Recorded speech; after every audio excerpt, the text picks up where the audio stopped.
Hello everyone, कैसे हैं आप सब लोग। उम्मीद है बहुत बढ़िया होंगे और अपनी बोर्ड एग्ज़ाम की तैयारियों में लगे हुए होंगे। और अगर नहीं लगे हुए हैं तो लग जाइए, क्योंकि बहुत ही कम टाइम बचा है आप लोगों के पास में। हम 1 मार्क के जो क्वेश्चंस हैं सीबीएसई बोर्ड एग्ज़ाम्स में पहले आ चुके हैं, उसकी सीरीज़ बना रहे हैं। ये सारे क्वेश्चंस आप लोगों के लिए इंपॉर्टेंट हैं, क्योंकि आने वाले बोर्ड एग्ज़ाम में मे बी पॉसिबल कि इन्हीं में से कोई क्वेश्चन रिपीट हो जाए, या फिर पॉसिबल है कि घुमा फिरा करके यही टॉपिक से क्वेश्चन निकल करके आ सकता है। तो वो दोनों ही कंडीशन है आप लोगों के लिए। कोई भी कंडीशन हो, आप लोगों का भला ही होने वाला है अगर आप लोग ये सारे क्वेश्चन करते हैं। तो बहुत हेल्प आपको मिलने वाली है। ये सारे क्वेश्चंस आप लोगों को हेल्प करेंगे अगर आप सीबीएसई बोर्ड एग्जाम की तैयारी कर रहे हो, आप नीट की तैयारी कर रहे हो, या आप मेंस की तैयारी कर रहे हो। सभी में ये बहुत ही ज़्यादा बेनिफिशियल होने वाला है।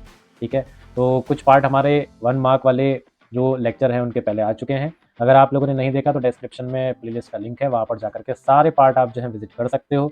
और आज के पार्ट में भी 17-18 क्वेश्चन हैं, तो जल्दी से ये सारे क्वेश्चन एक बार देख लेते हैं, कौन से क्वेश्चन में क्या क्या चीज़ गिवन है। तो सबसे पहले स्टार्ट करते हैं पहले क्वेश्चन से। पहला क्वेश्चन ये रहा आपके सामने। इलेक्ट्रिक डाइपोल है, उसकी लेंथ दे रखी है, तो लिख लेते हैं। बच्चों, डाइपोल की लेंथ जो रहा करती है उसको 2a माना करते हैं हम। अगर आप लोगों ने पढ़ा है ये चीज़ आप जानते होंगे। सेंटीमीटर से हम इसे मीटर में कर लेंगे, पावर -2 लग जाएगी। एंगल दे रखा है 30 डिग्री, इसका इलेक्ट्रिक फील्ड का। ठीक है, किसके साथ बना रही होगी भाई? इलेक्ट्रिक फील्ड जो है ना, डाइपोल मूवमेंट के साथ यहाँ पर कितना एंगल बना रही है? 30 डिग्री एंगल बना रही है, यानी कि थीटा इक्वल टू 30 डिग्री है।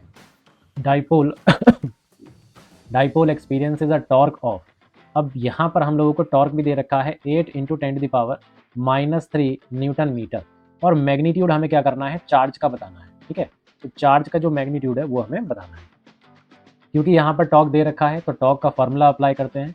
टॉर्क का फार्मूला होगा पी क्रॉस नहीं होगा, क्योंकि यहाँ पर इलेक्ट्रिक फील्ड है ना, मैग्नेटिक फील्ड, इलेक्ट्रिक फील्ड है। हाँ जी, तो इलेक्ट्रिक फील्ड है तो पी क्रॉस पी हुआ करता है अगर आप वेक्टर फॉर्म में देखते हो, और अगर आप स्केलर फॉर्म में देखते हो तो ये हो जाएगा पी ई साइन थीटा। ठीक है, तो ये आ गया अपने पास फार्मूला। यहाँ पर टॉर्क की वैल्यू रख देंगे। टॉर्क है हमारे पास में 8 × पावर-3, क्यू हो जाए पी हो जाएगा q × 2a। इलेक्ट्रिक फील्ड हमको पहले से दे रखी है 2 × पावर 5 और साइन 30 1/2 आ जाएगा मेरे बच्चे।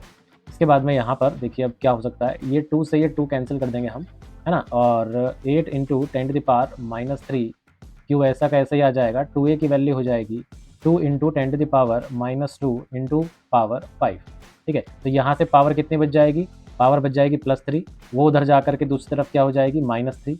-3 पहले से ही यहाँ पर, यानी कि टोटल हो जाएगा -6। और ये 2 से 8 हो गया कैंसिल 4 टाइम, तो 4 × 10⁻6 कूलम, या फिर आप कह सकते हैं 4 माइक्रो कूलम। यानी कि आपका कौन सा वाला पहला वाला ऑप्शन जो है सही हो जाएगा। ठीक है, नेक्स्ट क्वेश्चन पर चलते हैं। तो इसी तरीके से देखिए हम क्वेश्चन भी कर रहे हैं यहाँ पर, और साथ साथ टॉपिक में जो फॉर्मूला है उस फॉर्मूले को भी डिस्कस कर रहे हैं। तो दोनों चीज़ें हो जाएंगी। अगर आप लोगों ने अभी तक पढ़ा भी नहीं था टॉपिक, तो उसके साथ साथ क्वेश्चन के साथ साथ मैं यहाँ पर फॉर्मूले को भी थोड़ा थोड़ा डिस्कस करके चल रहा हूँ। तो दोनों लोगों का फायदा हो जाएगा, जो पढ़ करके देख रहे हैं क्वेश्चन और जो अभी तक भी नहीं पढ़े हैं और वो देख रहे हैं। ठीक है, तो 2 long parallel wires, 2 parallel wires हैं हमारे पास में। ये वायर मान ली हमने, ये एक दूसरे से 2 मीटर की दूरी पर हैं। चलिए जी, इन्फॉर्मेशन लिख ली। दोनों में 3 एम्पियर का करंट फ्लो कर रहा है, इसमें भी 3 एम्पियर है और इसमें भी 3 एम्पियर है। अच्छा, डायरेक्शन की भी बात कर रखी है। डायरेक्शन क्या है यहाँ पर? सेम है।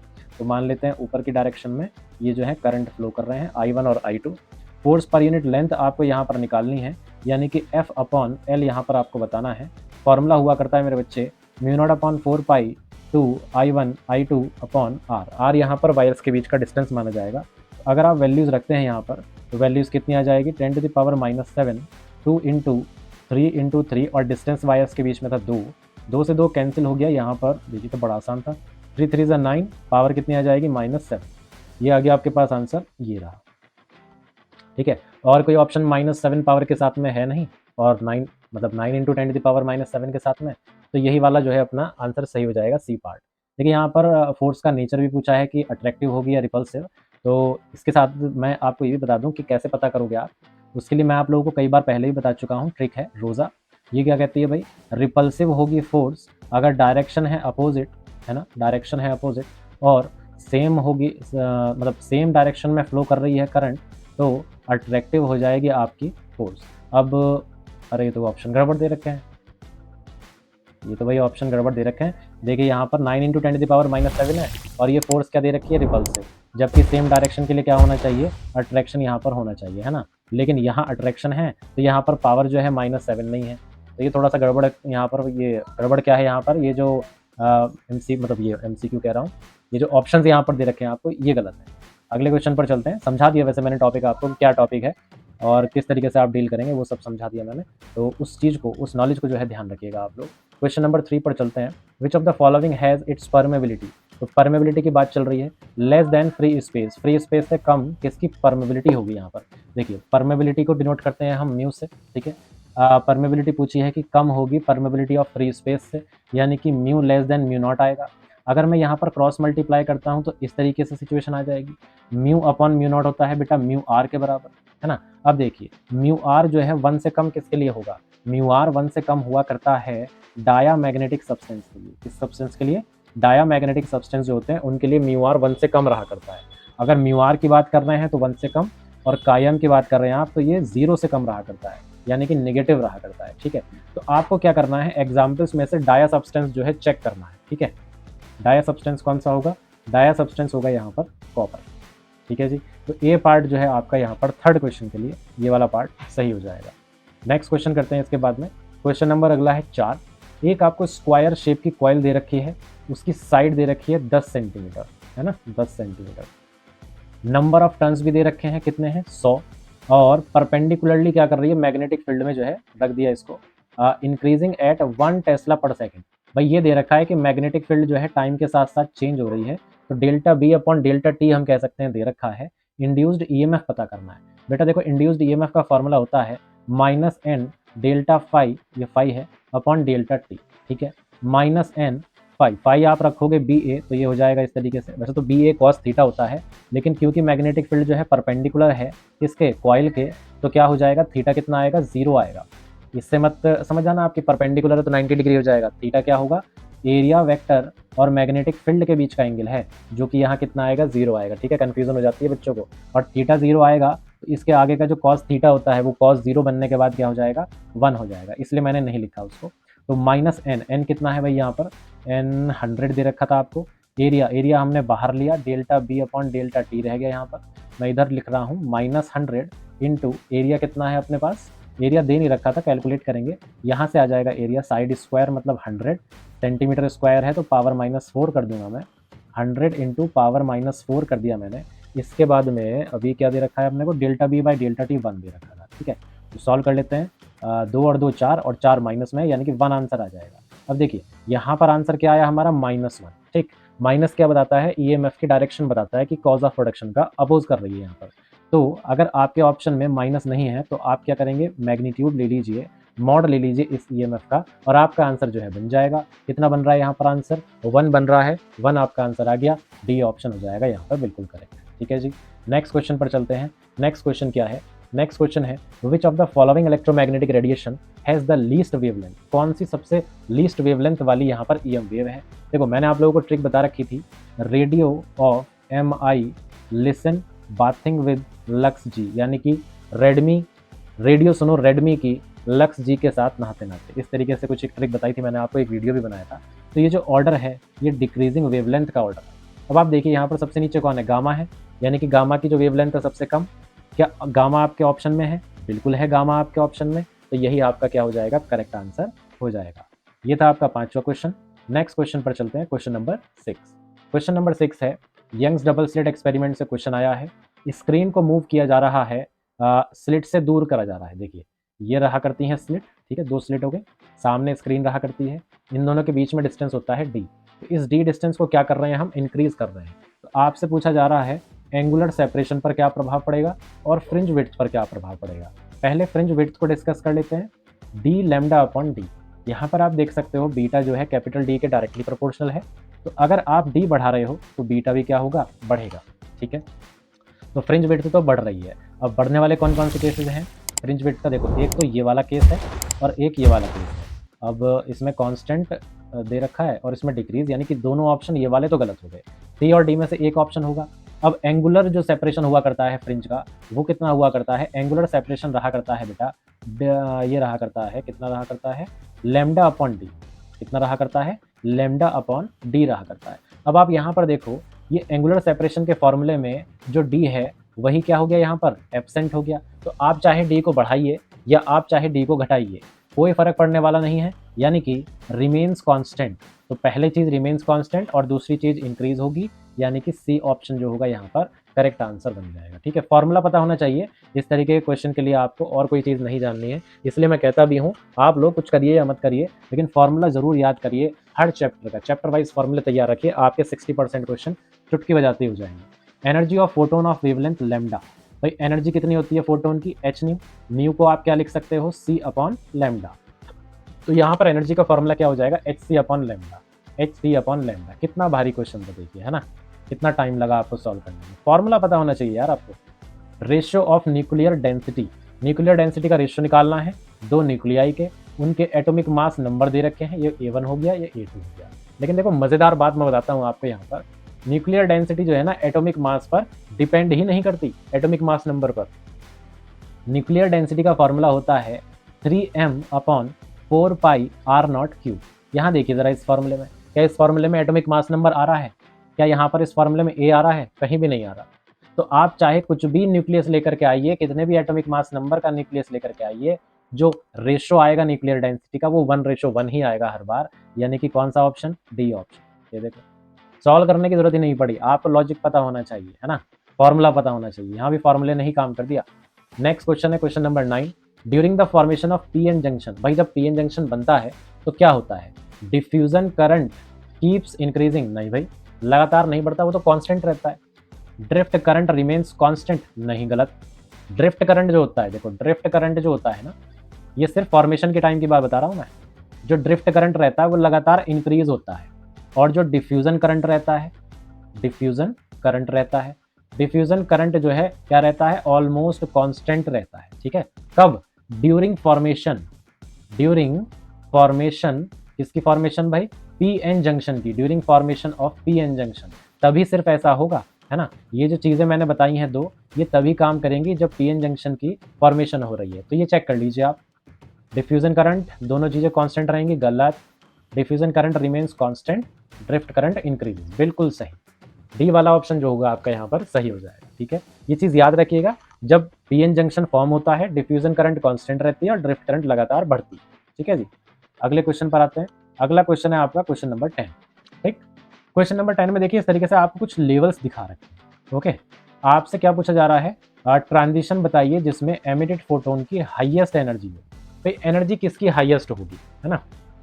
जब हायर लेवल से लोअर एनर्जी लेवल में ट्रांजिशन होती है तो लाइट एमिट होती है, लाइट यानी कि फोटोन एमिट होता है, जिसकी एनर्जी होती है एच न्यू, है ना। तो आपसे यही पूछा जा रहा है कि किसकी एनर्जी जो है सबसे ज़्यादा होगी, पहले ट्रांजिशन के फोटोन, दूसरे के, तीसरे के, या चौथे ट्रांजिशन का जो फोटोन होगा, किस फोटोन की एनर्जी ज़्यादा होगी।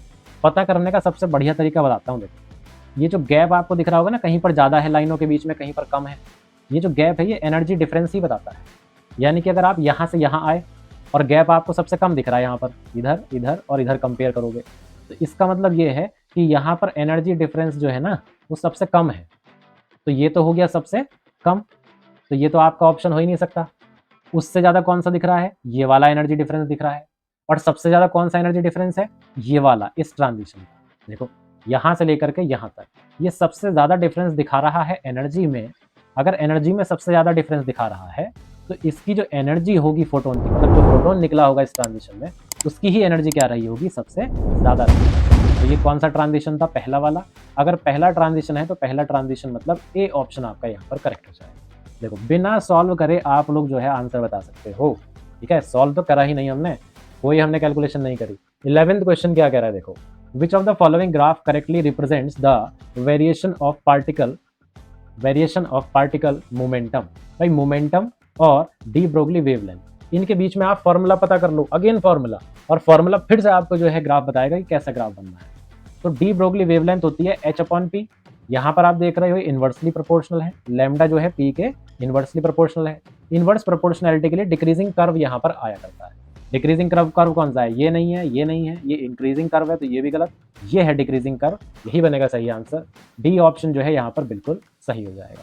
लीजिए ये क्वेश्चन और हो गया। इस वाले क्वेश्चन पेपर में थोड़ा फिर भी क्वेश्चन ईजी हैं। जो पिछला वाला पेपर हमने डिस्कस किया था उसमें थोड़ा डिफिकल्ट क्वेश्चन थे, तो वहाँ पर टाइम भी लगा था। तो भाई कैपेसिटर्स आपके पास हैं 4 माइक्रोफैरेड के, कनेक्ट कर दिया उनको कि इस तरीके से कनेक्ट करा कि इफेक्टिव कैपेसिटेंस जो है 6 माइक्रोफैरड आ जाए, है ना। तो आपको यही बताना है कि कैसे कनेक्ट किया गया होगा उन्हें। तो चलिए देखते हैं। देखो भाई, सीरीज में कनेक्ट करोगे ना अगर कैपेसिटर्स को सारे सीरीज में, तो 4 4 और 4। अगर आपने सारे सीरीज में कनेक्ट कर दिए, ठीक है जी, तो क्या आएगा, सबसे कम आएगा। सबसे कम मतलब सारे के सारे 4 माइक्रोफैरड के हैं, इसका रिजल्ट जो है 4 से भी कम आएगा, बल्कि 4 से क्या और भी बहुत कम है, ठीक है जी। अब अगर आप सबको पैरेलल में कनेक्ट कर देते हैं कुछ इस तरीके से, ठीक है, तब क्या आएगा, डायरेक्ट एडिशन हो जाएगा, 4 और 4 8 और 4 12। यहाँ तो आ गया रिजल्ट 12। तो ना तो ये वाला सीरीज वाला केस ना पैरेलल वाला केस हो सकता है, मतलब आपको कॉम्बिनेशन में लगाना पड़ेगा। कॉम्बिनेशन में कैसे लगाएं देखते हैं। एक कॉम्बिनेशन पॉसिबल है ये वाला, 2 सीरीज में, एक उनके साथ पैरेलल। देखते हैं भाई इसका रिजल्ट क्या आएगा। इसका रिजल्ट अगर हम चेक करें पहले इन दोनों का, तो इन दोनों का रिजल्ट आ जाएगा, 4 और 4 सीरीज में कितने हो जाएंगे, 2 हो जाएंगे, ठीक है जी, 2 माइक्रोफैरड आ गया। इसके साथ पैरेलल में हो गया कितने वाला, 4 वाला। पैरेलल में हम करते हैं डायरेक्ट ऐड, तो 4 + 2 कितना हो गया, 6। लो, जो कॉम्बिनेशन बनाया वही रिजल्ट बन गया। तो 2 को तो कैसे लगाना पड़ेगा, सीरीज में, और एक उनके साथ कैसे लगेगा, पैरेलल में। 2 को लगाना है सीरीज में और एक उनके साथ लग जाएगा पैरेलल में। तो कौन सा ऑप्शन हो गया, तो ये ऑप्शन यहाँ पर करेक्ट हो जाएगा, ठीक है जी। तो नेक्स्ट क्वेश्चन है हमारा क्वेश्चन नंबर 13। क्वेश्चन नंबर 13 में हमें क्या दे रखा है, which of the following statement about a series LCR circuit connected to AC source is correct. इनमें से कौन सा स्टेटमेंट जो है करेक्ट है। LCR सर्किट है आपके सामने और उसको एक AC सोर्स से कनेक्ट कर रखा है। If the frequency of source is increase, अगर फ्रीक्वेंसी को हम इंक्रीज कर दें, इम्पिडेंस जो होगा सर्किट का पहले घट जाएगा और फिर बढ़ जाएगा। बिल्कुल सही बात है। देखिए कैसे, आप लोगों ने देखा होगा, हम ग्राफ पढ़ते हैं इम्पिडेंस का फ्रीक्वेंसी के साथ में, तो इस तरीके का ग्राफ देखने को मिलता है हमें, है ना, कि इम्पिडेंस क्या होता है, एक पॉइंट पर आकर के बिल्कुल मिनिमम हो जाता है। और ये किस फ्रीक्वेंसी पर ऐसा होता है, ये होता है रेजोनेंट एंगुलर फ्रीक्वेंसी पर या रेजोनेंट फ्रीक्वेंसी पर, है ना। तो ये बिल्कुल सही स्टेटमेंट है, पहले घटेगा और फिर बढ़ेगा। If net reactance XL minus XC of circuit becomes equal to resistance. अब ये दूसरी बात कह रहे हैं कि अगर XL माइनस XC ये जो चीज़ है ये R के बराबर हो जाए, तो इन्होंने कहा, क्या कहा भाई, कि करंट जो है लीड करेगा वोल्टेज से कितना, 45 डिग्री से। कौन करेगा लीड, करंट करेगा। देखिए पहली चीज़ मैं आप लोगों को बताऊं यहाँ पर, क्योंकि ये इन्होंने दे रखा है XL माइनस XC जो है R के बराबर, और फेज डिफरेंस की भी बात हुई है यहाँ पर, तो हमें यहाँ पर क्या कर लेना चाहिए, इस तरीके से फॉर्मूला लिख लेना चाहिए, ठीक है। अब आप याद होगा आप लोगों को, आप लोगों ने पढ़ रखा होगा कि जब भी हम XL में से घटाया करते हैं XC को, है ना, जब भी हम इस तरीके से घटाया करते हैं, तो कौन लीड करा करता है, तब लीड करने वाला जो होता है वो है वोल्टेज, है ना। करंट कब लीड कर सकता है फिर, करंट तब लीड करता जब आप इसी फॉर्मूले को किस तरीके से लिखते, XC minus XL upon R, ऐसे करके लिखते, क्योंकि इस बार कौन ज्यादा होगा, XC। और जब XC ज्यादा होगा या सिर्फ XC होगा सर्किट के अंदर, तभी करंट क्या कर सकता है, लीड कर सकता है। आई होप आप समझ गए होंगे, क्योंकि ये गलत स्टेटमेंट है। अच्छा ये गलत स्टेटमेंट है और ये वाला क्या था, स्टेटमेंट सही था। और हमें भी कौन सा चुनना है, सही वाला चुनना है। तो ए ऑप्शन तो पहले ही हमारा आंसर आ चुका है, बी ऑप्शन गलत है। ये दोनों ऑप्शंस पढ़ लेते हैं, ना भी अगर आंसर आए तो एटलीस्ट मैं आप लोगों को क्या करूंगा, ये स्टेटमेंट समझा दूंगा, ठीक है। अगला स्टेटमेंट क्या है, at resonance voltage drop across inductor is more than that across capacitor. तो देखिए भाई, वोल्टेज ड्रॉप इंडक्टर में होता है VL और कैपेसिटर में होता है VC। भाई रेजोनेंस की अगर बात करी जाए, आप लोगों को पता होगा XL इक्वल टू XC रहा करता है रेजोनेंस पर, है ना। अब दोनों तरफ अगर आप I से मल्टीप्लाई कर दोगे तो इस तरीके से आ जाएगा IXL is equal to IXC। अब यहाँ पर आपको दिख रहा है ये हो गया VL और ये हो गया VC, तो यहाँ पर VL VC के बराबर होगा। ये बिल्कुल सही स्टेटमेंट है। ये तो दो स्टेटमेंट जो है सही आ गए। If the frequency of source is increase, impedance of the circuit first decreases and then increases. हाँ ये भी सही था और ये भी सही आ रहा है। चलो एक बार और पढ़ लेते हैं आगे, है ना, एक बार और पढ़ लिया जाए। अगला वाला स्टेटमेंट और पढ़ लेते हैं, देखते हैं शायद हो सकता है भाई क्वेश्चन गलत हो। At resonance voltage drop across the capacitor is more than that across the inductor. भाई रेजोनेंस पर ये कह रहे हैं कि जो वोल्टेज ड्रॉप होगा कैपेसिटर के अक्रॉस यानी कि VC, वो होगा ज़्यादा VL से। रेजोनेंस पर तो ऐसा होता ही नहीं है। रेजोनेंस पर क्या होता है भाई, अभी अभी तो हमने पढ़ा कि रेजोनेंस पर क्या होगा, VL is equal to VC होगा, ठीक है जी। तो ये हो गई यहाँ पर बात खत्म। इस तरीके से दो स्टेटमेंट आ रहे हैं यार बच्चों हमारे सामने यहाँ पर जो बिल्कुल सही है, और यहाँ पर पूछा है इज करेक्ट, यानी कि एक स्टेटमेंट यहाँ पर ऐसा होना चाहिए जो कि सही होगा। अब पता नहीं कौन सा सही है और कौन सा गलत है, कुछ समझ में नहीं आ रहा। या तो क्वेश्चन गड़बड़ हो गया या स्टेटमेंट यहाँ पर ये गड़बड़ हो गया, है ना। एक बार पहला वाला स्टेटमेंट और चेक कर लेते हैं। If the frequency of source is increase, impedance of circuit first decrease and then increase. सही बात है भाई, ऐसा ही तो होता है, पहले तो इम्पिडेंस घटता है और फिर बढ़ता चला जाता है।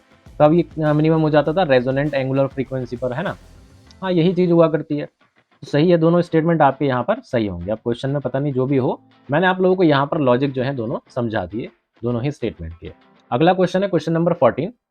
According to Huygens principle, Huygens Huygens जो भी आप इसको प्रोनाउंस करते हैं वो उसके हिसाब से भाई है ना, समझ लीजिएगा, भावनाओं को समझ लीजिएगा। एम्पलीट्यूड ऑफ सेकेंडरी वेवलेट, जो सेकेंडरी वेवलेट होती हैं उसका जो एम्पलीट्यूड है हाइगन्स प्रिंसिपल के अनुसार क्या हुआ करता है? Equal in both forward and backward direction? जी नहीं। Maximum in forward direction and zero in backward? हाँ, बिल्कुल सही, यही कहा था। ये बिल्कुल लाइन छपी हुई है एनसीईआरटी में कि भाई हाइगन्स प्रिंसिपल में हमें बताया जाता है कि जो ये साइंटिस्ट थे इनके द्वारा ही बताया जाता है कि जो वेव ट्रैवल करता है वो फॉरवर्ड डायरेक्शन में ट्रैवल करता है पूरे एम्पलीट्यूड के साथ, और बैकवर्ड डायरेक्शन में कोई भी इंटेंसिटी वहां पर नहीं देता है। ठीक है, ये इन्होंने बाद में बताया था, लेकिन जब शुरू में हम इनका प्रिंसिपल पढ़ते हैं तो वहां पर हमें सुनने को मिलता है कि जो इंटेंसिटी है वो चारों डायरेक्शंस में बराबर स्पीड से जो है ट्रैवल करती है ना। तो ये जो असल में बात इन्होंने कही थी, ये असल में क्या था, इनका ड्रॉबैक था। ये क्या था? ड्रॉबैक था। मतलब ये इस चीज को ना समझा नहीं पाए थे, ये जस्टिफाई नहीं कर पाए थे अपने आंसर को। ठीक है, तो ये जो क्वेश्चन है ये इनके ड्रॉबैक पर ही बेस्ड है। ओके, तो यहाँ पर कौन सा वाला ऑप्शन सही होगा? बी वाला ऑप्शन यहाँ पर बिल्कुल सही होगा। अगले क्वेश्चन पर चलते हैं, क्वेश्चन नंबर 15। ये तो बहुत ही ज्यादा इजी क्वेश्चन है और बहुत बार ये क्वेश्चन पूछा गया, रिपीटेड क्वेश्चन है। रेडियस मैंने आप लोगों को बता रखा है, एन स्क्वायर के डायरेक्टली प्रोपोर्शनल होता है, वेलोसिटी एन के इनवर्सली प्रोपोर्शनल होती है, और एनर्जी जो होती है वो एन स्क्वायर के इनवर्सली प्रोपोर्शनल होती है। तीनों को याद रखिए, तीनों में से किसी पर भी क्वेश्चन आ जाता है तो यहाँ पर ए वाला ऑप्शन जो है बिल्कुल सही हो जाएगा। अगले क्वेश्चन की तरफ चलते हैं। अगला क्वेश्चन असर्शन रीजन आ गया है। असर्शन देखते हैं पहला क्या है। Sorry, resistance of intrinsic semiconductor. तो इंट्रिंसिक सेमीकंडक्टर है ना, उसका रेसिस्टेंस कहा गया है डिक्रीज होगा with increase in its temperature. Temperature के साथ जो है ये इंक्रीज होगा। अब देखिए सीधी सी बात है, टेम्परेचर अगर इंक्रीज होगा तो सेमीकंडक्टर की कंडक्टिविटी बढ़ती है, ये हमने पढ़ रखा है। क्या बढ़ती है भाई? कंडक्टिविटी बढ़ती है। क्यों बढ़ती है कंडक्टिविटी? क्योंकि फ्री इलेक्ट्रॉन और होल, है ना, ये क्या होते रहते हैं? ये फॉर्म होते रहते हैं। कैसे फॉर्म होते रहते हैं भाई? बॉन्ड्स ब्रेक होते हैं, कोवेलेंट बॉन्ड्स ब्रेक होते हैं, तो वहां से एक तो इलेक्ट्रॉन मिलता है और एक मिलता है आपको होल। तो इस तरीके से कंडक्टिविटी लगातार बढ़ती रहती है टेम्परेचर के बढ़ने पर। तो ये बात बिल्कुल सही है, आदर्शन जो है बिल्कुल ठीक है। रीजन भाई हमने अपनी थ्योरी जो थी ये यहाँ पर समझाई है, देखते हैं अपनी थ्योरी जो है रीजन से मैच कर रही है कि नहीं। Number of conduction electrons as well as hole increases with rise in temperature, बिल्कुल सही, हमने भी यही बात बताई है। दैट मीन्स रीजन ठीक भी है और करेक्ट एक्सप्लेनेशन भी होगा किसका? आदर्शन का। ठीक है जी, ये आपका 16th क्वेश्चन हो गया, इजी क्वेश्चन था। इसके बाद नेक्स्ट क्वेश्चन करते हैं। नेक्स्ट क्वेश्चन नंबर 17 है, equivalent resistance between A and B is 2R। अब भाई ये तो देखिए कैलकुलेट करने पर ही पता चल सकता है। अब यहाँ पर देखो दूसरी प्रॉब्लम क्या है, जिस तरीके का ये सर्किट है ना कि ये इधर चला गया, ये पार्ट इधर, ये इधर ऐसे आया, फिर ऐसे मिल गया, ये है ना, तो ये सर्किट को आप एज इट इज सॉल्व नहीं कर सकते, आपको ये सर्किट रीड्रॉ करना पड़ेगा। याद है आप लोगों को व्हीट स्टोन ब्रिज? तो उसी की जो है फॉर्म यहाँ पर आप ये है, समझ लीजिए। देखिए ये पॉइंट तो ए ही कहलाएगा क्योंकि बीच में कुछ लगा हुआ नहीं है। बिल्कुल वैसे ये वाला पॉइंट जो है बी कहलाएगा, इस पॉइंट को सी और इस वाले पॉइंट को डी मान लेते हैं हम। तो ये पॉइंट तो आपका ए ही हो गया, वही हो गया ना। यहाँ पर हमने मान लिया सी पॉइंट और यहाँ पर हमने मान लिया डी पॉइंट। अब देखिए ए और सी, यहाँ पर ए और सी के बीच में, ए और सी के बीच में सारे रेसिस्टेंस ही 2R हैं। देखिए मैं पहले बना ही देता हूँ, ए और डी इनके बीच में भी 2R होगा, सी और डी यहाँ पर भी 2R होगा, बी और सी यहाँ पर भी 2R होगा, और उसके बाद बी और डी यहाँ पर भी 2R होगा। सारे ये जो रेसिस्टेंसेज हैं ये 2R वैल्यू के ही हैं। अब अगर सारे के सारे 2R वैल्यू के हैं तो मैं कह सकता हूँ कि भाई ये जो ब्रिज है ये क्या है? बैलेंस्ड है। भाई ये ब्रिज जो है बैलेंस्ड है, मैं ये कह सकता हूँ। कैसे? आप लोगों ने कंडीशन पढ़ रखी होगी, P Q R S, है ना।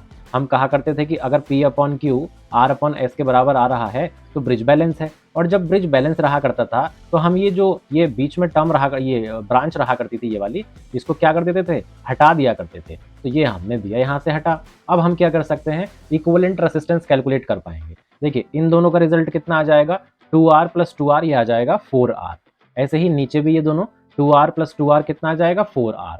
अभी देखो ये वाला जो 4R है और ये वाला जो 4R है, ये कुछ इस तरीके से हो गए, ये कुछ इस तरीके से हो गए कि भाई पैरेलल में रह गए हैं ए और बी के बीच में। अब क्योंकि दोनों ही 4R हैं, पैरेलल में है, तो जो रिजल्ट आएगा ना वो 4R का जस्ट हाफ आ जाएगा, हाफ यानी कि 2R आ जाएगा। यानी कि हमारा असर्शन जो है वो यहाँ पर बिल्कुल ठीक है। अब रीजन जो है हमारा यहाँ पर मैच होना चाहिए। All resistors are connected in parallel, बिल्कुल गलत, बिल्कुल गलत, फॉल्स। यहाँ पर ये बिल्कुल भी सही नहीं था, क्योंकि आप लोगों ने देखा हमने सर्किट को रीड्रॉ करना पड़ा। अगर सारे के सारे पैरेलल में होते तो बहुत आसानी से आंसर आ जाता, और इसको हमको सर्किट को रीड्रॉ भी नहीं करना पड़ता। तो असर्शन ट्रू, रीजन फॉल्स, यानी कि यहाँ पर सी ऑप्शन अपना जो है करेक्ट हो जाएगा। तो ये तरीका था इसको सॉल्व करने का। अब ये लास्ट क्वेश्चन है हमारे इस लेक्चर का, क्वेश्चन नंबर 18। असर्शन क्या कह रहा है, असर्शन यहाँ पर कह रहा है the deflecting torque acting on current carrying loop. भाई टॉर्क कितना लगता है करंट कैरिंग लूप पर, आप लोगों ने पढ़ रखा है NIAB sin theta, MB sin theta भी कह देते हैं हम, NIAB sin थीटा भी कह देते हैं। When its plane is perpendicular to the direction of magnetic field. तो डिफ्लेक्टिंग टॉर्क लग रहा है 0। अच्छा ये कह रहे हैं कि 0 लगता है। भाई देखिए प्लेन क्या है, यहाँ पर परपेंडिकुलर है, जो प्लेन है वो परपेंडिकुलर है मैग्नेटिक फील्ड के। अब मान लीजिए ये रहा प्लेन, ठीक है, और इस तरीके से ये हो गई मैग्नेटिक फील्ड। तो मैग्नेटिक फील्ड जो है प्लेन के परपेंडिकुलर है, लेकिन आप लोगों को एक बात यहाँ पर ध्यान में रखनी है, जो एरिया वेक्टर होगा इस प्लेन का वो भी परपेंडिकुलर होगा, वो भी परपेंडिकुलर होगा सरफेस के। अब आप जरा नोट करिए, जो बी और ए है क्या ये दोनों सेम डायरेक्शन में है, और अगर दोनों सेम डायरेक्शन में है तो थीटा होगा 0, और अगर थीटा होगा 0 तो NIAB sin थीटा, टॉर्क का यही फॉर्मूला था। जब आप यहाँ पर वैल्यू पुट करेंगे sin थीटा sin 0 पुट करेंगे, sin 0 0 होता है, और उसके प्रोडक्ट में आने की वजह से टॉर्क भी यहाँ कितना हो जाएगा, 0 हो जाएगा। तो ये जो असर्शन है ये बिल्कुल सही है। रीजन देखते हैं अपनी इन्फॉर्मेशन में से हमारे रीजन से कुछ मैच करता है या नहीं करता। Deflecting torque acting on loop of magnetic movement M, मैंने कहा था ना मैग्नेटिक मूवमेंट भी कह देते हैं, in a magnetic field B is given by dot product of M and B। नहीं ये गलत बात है। देखिए टॉर्क का फॉर्मूला आप लोगों ने पढ़ रखा होगा, ये क्या हुआ करता है, M क्रॉस B हुआ करता है। क्यों, देखिए मैं इसकी पहचान भी बता सकता हूँ। यहाँ पर क्या आ रहा है, साइन थीटा, ये क्या है, इसकी पहचान है कि भाई यहाँ पर डॉट प्रोडक्ट तो एटलीस्ट नहीं आया होगा, क्रॉस प्रोडक्ट हाँ आया हो सकता है, जो कि आता भी है। ठीक है, तो ये हो गया आपका 18th क्वेश्चन, यानी कि रीजन तो क्या है भाई, फॉल्स है, और असर्शन क्या है यहाँ पर, ट्रू है। तो एक्सप्लेनेशन चेक करने की जरूरत नहीं है, यहाँ पर अपना सी ऑप्शन जो है ये करेक्ट हो जाएगा। ठीक है जी, तो इस तरीके से यहाँ पर हमने एक और यहाँ पर एग्जाम क्वेश्चन पेपर सॉल्व कर लिया है। ये CBSE 2023 का क्वेश्चन पेपर था जो हम सॉल्व कर रहे थे। 1 मार्क के क्वेश्चन इसमें हमने सॉल्व करे हैं। ठीक है, ये बहुत सारे सेट्स आते हैं, तो अभी तक हम जितने भी क्वेश्चन पेपर सॉल्व कर रहे हैं सारे 2023 के हैं। इसके बाद 22, 21, 20 इस तरीके से हम करते चले जाएंगे। ठीक है, अगर कोई बच्चा बाद में जुड़ा है तो मैं उनको बता दूं, 1 मार्क के जो क्वेश्चंस हैं प्रीवियस एग्जाम्स में आए हुए उन्हीं की सीरीज चल रही है ये। ओके, और अगर आप बोर्ड एग्जाम देने वाले हैं फ्यूचर में, आपके लिए बहुत ज़्यादा बेनिफिशियल है। अगर आप नीट की तैयारी कर रहे हैं तो उसके लिए भी बहुत ज़्यादा बेनिफिशियल है। और अगर आप वीडियो से रिलेटेड कोई सजेशन देना चाहते हैं तो कमेंट सेक्शन में आपका वेलकम है। मिलते हैं अगली वीडियो में बहुत जल्दी। मंडे टू सैटरडे, जैसा कि आप लोगों को पता ही है, मंडे टू सैटरडे रोज़ाना 9 बजे जो है ये एक लेक्चर जो है रिलीज़ होता है, तो आप जो है इसका पूरा फ़ायदा उठा सकते हैं और बहुत अच्छे मार्क्स स्कोर कर सकते हैं। मिलते हैं जल्दी, टिल देन टेक केयर।